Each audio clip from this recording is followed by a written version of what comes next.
Hello student, કેમ છો? મજામાં ને બધા? આપનું સ્વાગત છે મારા નવા વિડીયોમાં. આજે આપણે યુનિટ 7નો પાર્ટ 2 સર્જનર ટ્રુથની સ્પીચ આગળ જોવા જઈ રહ્યા છે. તો જુઓ, સ્ટાર્ટ કરીએ. Well children, where is so much racket, there must be something out of order.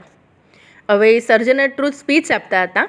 સામે બાળકો બેઠેલા હશે એટલે એમને કહ્યું, વેર is so much racket. Racket એટલે ખોટું કામ થવું. તો જ્યાં ઘણું બધું ખોટું કામ થતું હોય, there must be something out of order. Out of order એટલે કંઈક તો ગોટાળા ત્યાં હોય જ. આઈ થિંક દેટ ટ્વિસ્ટ એટલે થાય બિટવીન. TWIXT. ટ્વિસ્ટ એટલે બિટવીન. બિટવીન કોણ? તો negroes of south and women at the north. એટલે કે ઉત્તર અમેરિકાની જે વુમેન છે, સ્ત્રીઓ છે, જે ગોરી છે, અને નેગ્રોસ સાઉથના જે નેગ્રોસ છે એ કેવા છે? બ્લેક છે. એ બધાની વચ્ચે એ પોતે શું કહે છે? All talking about right. એટલે કે જે ગોરી સ્ત્રીઓ છે ઉત્તર અમેરિકાની અને નેગ્રોસ છે, બધા પોતાના રાઇટ એટલે હક માટે લડે છે, બોલી રહ્યા છે, માંગી રહ્યા છે. The white man will be in a fix pretty soon. એટલે કે પ્રીટી સૂન એટલે ખૂબ જ મોટી મુશ્કેલીમાં વ્હાઇટ મેન એટલે ગોરા લોકો થોડા સમયમાં જ મુકાઈ જશે. But what's all things here talking about? That man over there says that woman needs to be helped into carries. પણ અહીંયા શેની વાત આપણે કરી રહ્યા છે કે that man over there says, એ શું કહે છે માણસો? કે woman needs to be helped into carriages. Carriages એટલે વાહનો. વાહનોમાં વુમનને શું કરવી જોઈએ? મદદ મળવી જોઈએ. કેવી રીતે? તો અહીંયા આપણે ઇન્ડિયામાં છે, બસમાં જાઉં તો ત્યાં લખેલું હોય છે કે ફક્ત સ્ત્રીઓ માટે. તો જ્યારે આવા જવાના સાધનો હોય એમ સ્ત્રીઓને એમના હક હોવા જોઈએ, એમની સીટ રિઝર્વડ હોવી જોઈએ.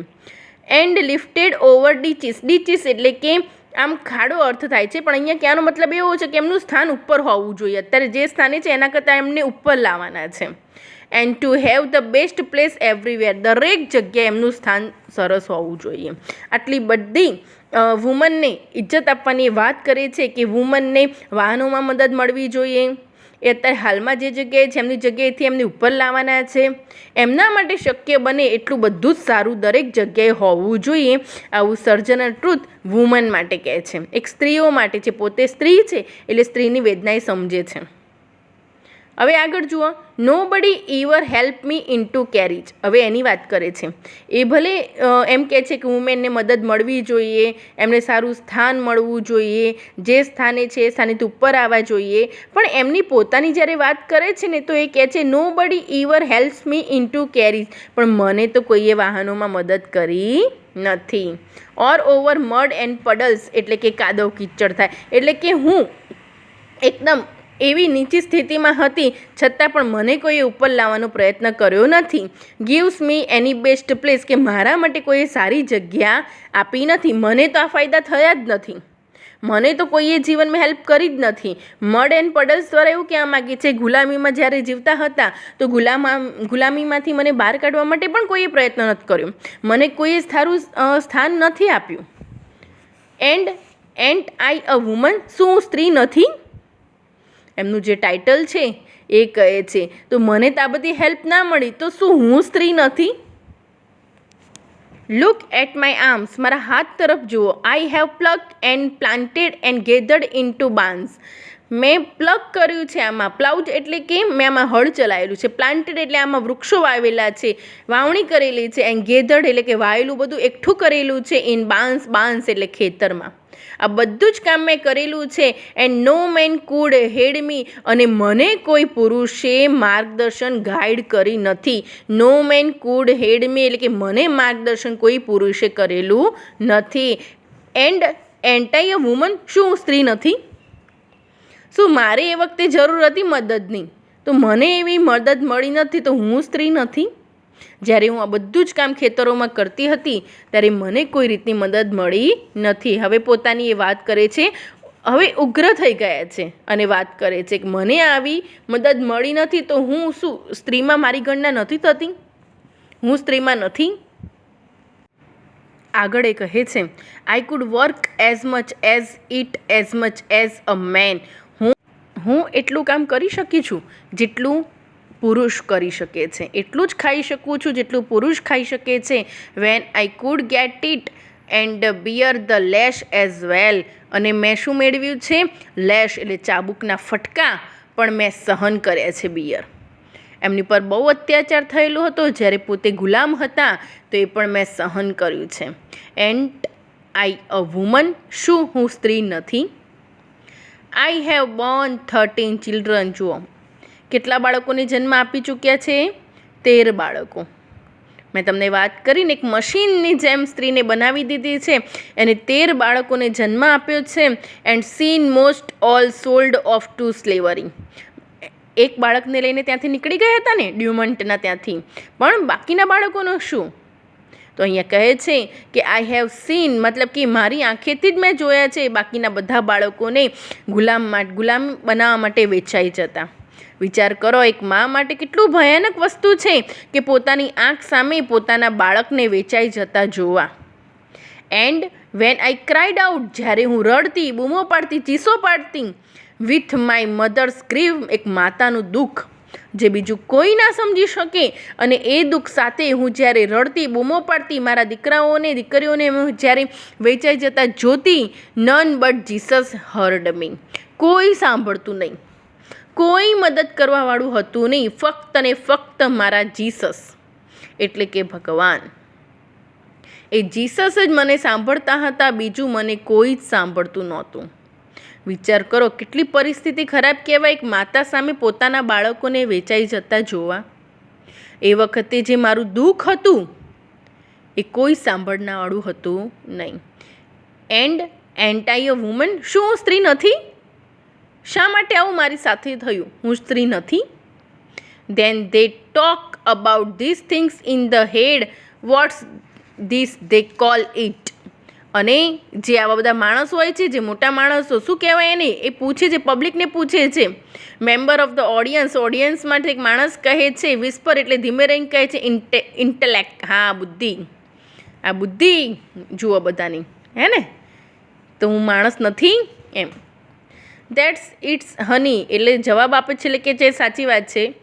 Watts that got to do with a women's right or negroes right? શું ફેર પડે છે? શું મળી જશે વુમનના રાઇટથી અથવા નેગ્રોસના રાઇટથી? શું ફેર પડવાનું છે? શું મળી જવાનું છે? If my cup want hold but paint, એટલે અહીંયા એવું કહેવા માગે છે, PINT, પેઇન્ટ એટલે કે 1/8 ભાગ. મારો કપ એટલો જ ભરેલો છે, 1/8 જેટલો એક્ઝામ્પલ આપે છે. એન્ડ યોર્સ હોલ્ડ્સ અ ક્વાર્ટ, અને તમારો 1/4 ભાગનો ભરેલો છે, મતલબ કે તમારો કપ એ મારા કપ કરતાં વધારે ભરેલો છે. Wouldn't you be a mean not to let me have my little half measure full? તો શું એવું ના કરી શકો કે તમારી જોડે થોડું લિક્વિડ વધારે છે, મારી જોડે લિક્વિડ થોડું ઓછું છે, તો તમારામાંથી શું થોડું મને ના આપી શકો? એવું તમે ના કરી શકો? ક્વેશ્ચન કરે છે કે નેગ્રોસનો રાઇટ મળશે, વુમન્સના રાઇટ મળશે, કોના રાઇટ્સ, એ બધું એટલું બધું શું ફેર પડી જવાનો છે? મારું તો એટલું જ કહેવું છે, એ માનવતાની વાત કરે છે કે મારી જોડે ઓછું છે, તમારી જોડે વધારે છે, તો તમારામાંથી મને થોડું શેર ના કરી શકો? માણસ નથી હું? Then that little man in black, અને ત્યાં ઠીંગણો એવો નાનો કાળો માણસ એ કહે છે, he says woman can't have as much right as man. સ્ત્રીઓને મેન એટલે કે પુરુષ જેટલા રાઇટ્સ એટલે હક ના મળવા જોઈએ. બોલો, આ સ્પીચ જ્યારે ચાલુ હતી ત્યારે એક માણસ બોલે છે કે સ્ત્રીઓને પુરુષો જેટલા હક મળવા જોઈએ નહીં. કેમ ના મળવા જોઈએ? તો એ આગળ જવાબ આપે છે, સાંભળો. કોઝ ક્રાઇસ્ટ વોઝન્ટ અ વુમન, કારણ કે જે જીસસ ક્રાઇસ્ટ હતા, હે ને, જે ભગવાન હતા ઈસુ, એ પોતે વુમન નહોતા, એ મેન હતા. તો વુમનને મેન જેટલો હક મળવો જોઈએ નહીં. Where did your Christ come from?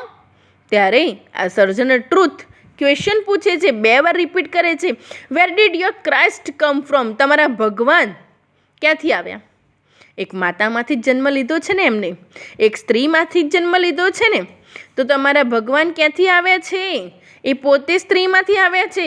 અને તમે એમ કહો છો કે પુરુષ છે એટલે પુરુષને જેટલો હક મળે એટલો સ્ત્રીને ના મળવો જોઈએ કારણ કે ભગવાન પુરુષ છે. ભગવાન માટે સ્ત્રી પુરુષ એવું કાંઈ હોતું નથી. ભગવાન ભગવાન છે. અને જે મહાન ભગવાન થઈ ગયા, મહાન આત્મા થઈ ગયા, એ પણ એક સ્ત્રીમાંથી જન્મ લઈ ચૂક્યા છે. તો આપણે કોણ છે નક્કી કરવાવાળા કે સ્ત્રીઓને આટલો જ હક મળવો જોઈએ ને આટલો ના મળવો જોઈએ? એમ કરીને ક્વેશ્ચન પૂછે છે.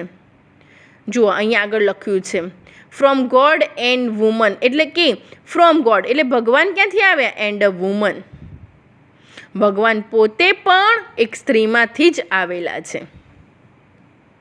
બરાબર છે. એટલે આપણે કોઈ જ નથી એવું કહેવાવાળા કે સ્ત્રી અને પુરુષના હકમાં ભેદભાવ હોવા જોઈએ.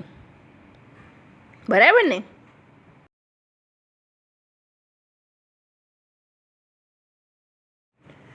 Main had nothing to do with him, મેનને એમાં કંઈ વિચારવાનું કરવાનું છે જ નહીં. If the first woman God ever made was strong enough to turn the world upside down all alone. એટલે કે તમે વિચાર કરો, ઈસુ ભગવાને જેને જન્મ આપ્યો એ માતાએ, અને કેટલા ભગવાન જોરદાર થઈ ગયા કે આખી દુનિયા અત્યારે એ વ્યક્તિને પૂજે છે, હે ને?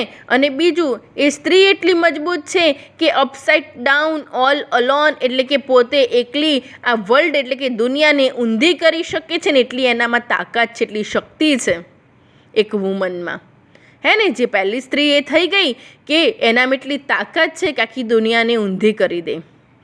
This women together ought to be able to turn it back. અને આ જે અહીંયા બેઠેલી જેટલી બધી વુમેન છે, જેટલી બધી સ્ત્રીઓ છે, ઓટ ટુ એટલે એમને જોઈએ, કરવું જોઈએ. શું કરવું? એટલા સક્ષમ હોવા જોઈએ. કેટલા સક્ષમ હોવા જોઈએ? ટર્ન ઇટ બેક, ઊંધી પડેલી દુનિયાને સીધી કરવાની તાકાત એનામાં હોવી જોઈએ.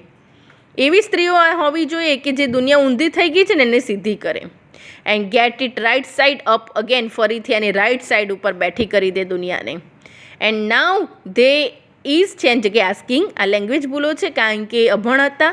સર્જનર ટ્રુથ થોડા ફેરફાર કરેલા હશે પણ અહીંયા એમને એમ છે. And now they are asking to do it. હવે તેઓને એવું કરવું જ જોઈએ, પૂછી રહ્યા છે. The men better let them, પુરુષોએ એમને સારું સ્થાન આપવું જોઈએ. Obliged to you for hearing me, તમારો આભાર કે તમે મને સાંભળી. એન્ડ નાઉ ઓલ્ડ સર્જનર એટલે કે વૃદ્ધ એવા સર્જનર શું કહે છે? Ain't got nothing more to say. એન્ટની જગ્યાએ એમ નોટ થાય પણ અહીંયા ઇઝ નોટ આવે કે વધારે મારે કંઈ કહેવાની અહીંયા જરૂર છે નહીં, વધારે હવે મારે કંઈ કહેવું છે નહીં, એમ કરીને એમની સ્પીચ અહીંયા પૂરી કરે છે ને? જોરદાર સ્પીચ. સ્ત્રીઓના હકની વાત છે, સ્ત્રીઓની શક્તિની વાત છે. અને આપણે તો એવી દુનિયામાં રહીએ છીએ, આપણે તેવા દેશમાં રહીએ છીએ ઇન્ડિયામાં કે જેમાં શક્તિની પૂજા થાય છે. ખરેખર આપણે શક્તિની પૂજા કરીએ છીએ, સ્ત્રીની પૂજા કરીએ છીએ. પણ શું તમે તમારા જાતને પૂછો, દરેક જગ્યાએ સ્ત્રીને એટલું સન્માન મળે છે? દરેક ઘરોમાં એટલું સન્માન મળે છે? દરેક જગ્યાએ એટલું સન્માન મળે છે? તો એમને મળવું જોઈએ. દરેક સ્ત્રી એટલા સન્માનની હકદાર છે જેટલા પુરુષ હકદાર છે. ક્યાંય સ્ત્રીઓ પાછળ નથી અને પાછળ રહેવી જોઈએ જ નહીં. કારણ કે આપણે એક માતા આદ્ય શક્તિની જો પૂજા કરતા હોય તો સ્ત્રીના સ્વરૂપને પણ એટલું જ માન આપણે આપવું જોઈએ. તો અહીંયા જોરદાર એવી સ્પીચ સાથે આપણે આપણું રીડ 2 એનો પાર્ટ 2 સર્જનર ટ્રુથ યુનિટ 7 અહીંયા પૂરો કરીએ છીએ. અને મળીશું હવે નવા વિડીયોમાં યુનિટ 8માં રીડ 1માં. Thank you. અને જો તમને વિડીયો ગમે તો લાઈક, શેર અને સબસ્ક્રાઈબ કરવાનું ન ભૂલતા. Bye bye students.